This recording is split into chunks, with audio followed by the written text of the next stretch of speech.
Shock the Future campaign is a campus improvement initiative that you'll be asked to consider this spring in a referendum. I'd like to spend a few moments explaining why this is so important to you and the university. In my short time as Provost, I have spoken to the deans numerous times about their quality of classrooms and labs.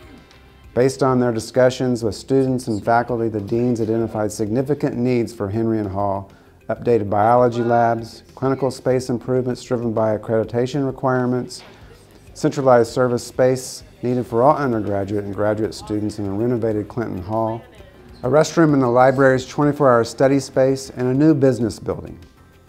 Unfortunately, the state of Kansas does not fund capital improvement projects of this magnitude. This leaves us with raising funds through donations and borrowing money through a bond initiative. The latter requires a source of revenue to pay back the bond. This means using student fees, in this case raising fees for everyone by $6 per credit hour. To this point, we have raised almost $30 million in private donations towards the $50 million business building, where space will be shared by all types of students. That's about as much as we think we can raise for the project, which is an incredible amount given our donor base. We now have an opportunity to borrow the additional $20 million needed to build the business building and another $18.5 million to make improvements in the core part of the university.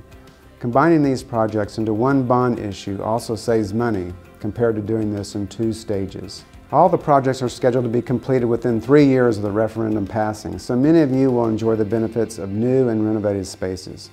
For those graduating sooner, you'll be leaving a legacy for future Shockers, just like your Shocker alums did when they approved funding for the RSC renovation.